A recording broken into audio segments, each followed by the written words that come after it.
In the name of the Creator, Redeemer, and Sanctifier. Please be seated. Okay, so here's a little confession. I often make confessions in front of you all, don't I?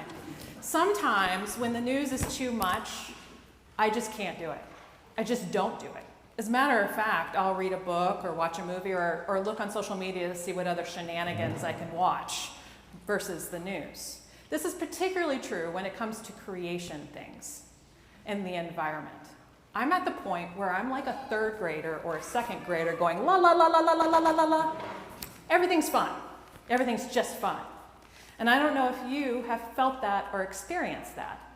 Now I know that all of us as humans have felt that and experienced that at any moment in our lives, in our personal lives, when we've let a problem go a little unhinged. Perhaps it was a mismatch understanding, or a relationship that didn't work out, or maybe just working too much and missing some opportunities with family and not getting time to reconnect. And then, or maybe a political discussion that went awry. Any of you had any of those, right? And then Thanksgiving comes and you start to see this mess that you might have or might not have been a part of on full display. I think we've all experienced moments like that. So we know that those moments of reckoning with the truth and seeing the truth and our part in it is painful. So very painful.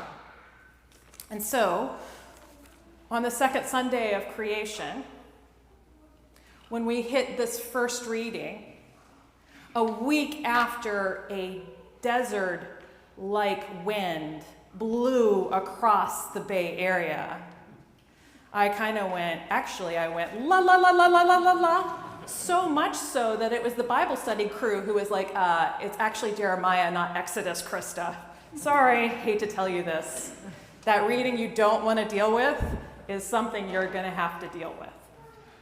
They didn't say it like that. That's me. Anyway, my initial intent was that, but last week was kind of an environmental reckoning for me. I've never been in a space or a place where we are so hot that our electricity is going to on the brink of just completely falling apart. And that we would be left in the hottest of the months without the ability to refrigerate or to air condition. At the same exact time that we're in this drought and there's catastrophic, awful flooding on the East Coast. It felt a little bit like an environmental reckoning for me in the combination of the Jeremiah reading and creation season, the season where we are called to look at our creation. And so, if you are like me and want to go la la la la la, this is our opportunity to pull our fingers out of our ears and to start to take a deep breath and to look at what's going on. So, Jeremiah's reading. Jeremiah is begging God's people to return to the way that God has called them to be. Begging for that to happen. And in the story, it shows pieces of two words that would trigger people who are, Jeremiah's people, the people who read Jeremiah. First, stories of creation. Talks about a void.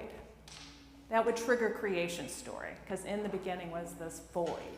The other thing that would trigger creation story is breath, ruach. And in Jeremiah, it's backwards.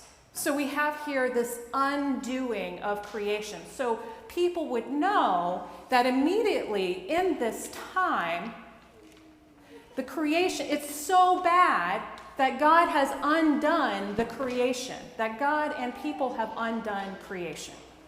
That's how bad it is. I think we might understand that, right? Our actions have been so not great when it comes to this. But I want you to know that we are a God of hope and a people of hope. that even in this Jeremiah message, this message from Jeremiah, the book, there's a message of hope. The first thing I want to draw your attention to is God doesn't disqualify whose people it is. My people, God says. My people are the ones who have done this. Now, in my household, when my beloved cat was still with us, if the cat had done something terrible, it would suddenly become Tom's cat or Krista's cat, right? I think you can understand. Oh, no, that's not my cat. That's Tom's cat. Do you know what your cat did, Tom? God is not doing that here.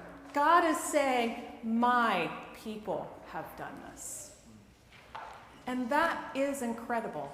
God is telling God's people, wake up. Look what's going on. And God is doing this in a loving and caring way. I can point to the gospel on the type of God we believe in. We believe in a God who will abandon the 99 to go find the one. 1% of a loss is not good enough. 100% is there to be called in God's way. A God who will completely take apart God's house to find the one coin. You are God's beloved. God will do anything for all of God's people to be part of God's new creation.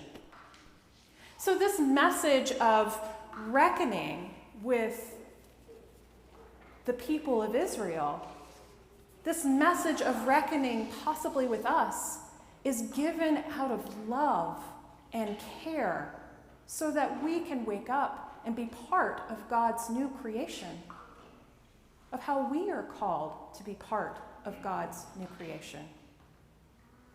It is so hard in these days and ages to lean into that hope and into that love, but that's who we are. We're a people of love, we're a people of hope, and a people of resurrection. Another word for hope is trust. God has hope and trust in God's creation that it can be made whole. And we must have hope and trust in God that miracles too happen. Creation can be recreated again. Love can come out of chaos.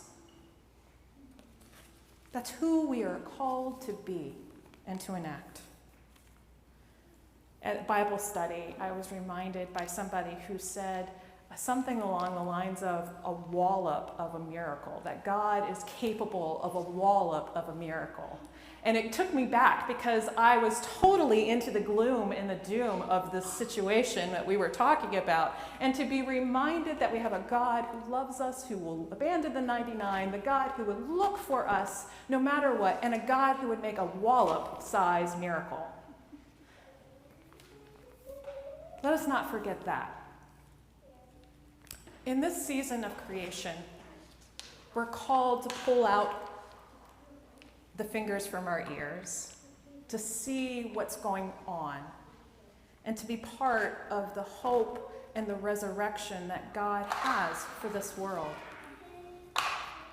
It's hard to find some stories where there is resurrection and hope, and that's because of our news cycles of gloom and doom. But I want you to know they're out there, and I found a few for you. There's actually this group of scientists who publish, they have a Twitter account and they publish a blog too, of good news stories every single day of creation. And here's a few of them. Scientists have trained dogs to sniff out invasive species. South Africa revoked Shell's oil to drill in their land. Solar panels in Germany have provided shade and income for an orchid farm. So just enough shade for the orchids and solar panels for everything else. And they are now working on apple trees that can survive under solar panels. Hawaii has just closed its last power plant. The rarest sea turtle in the world just hatched in Louisiana for the first time in 75 years. It's possible. We are called to unplug our ears and be part of the change that God is calling us. It's hard, too, to reckon with what parts we have in this and the parts that we feel very out of control.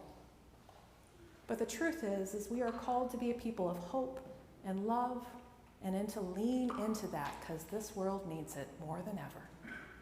Amen.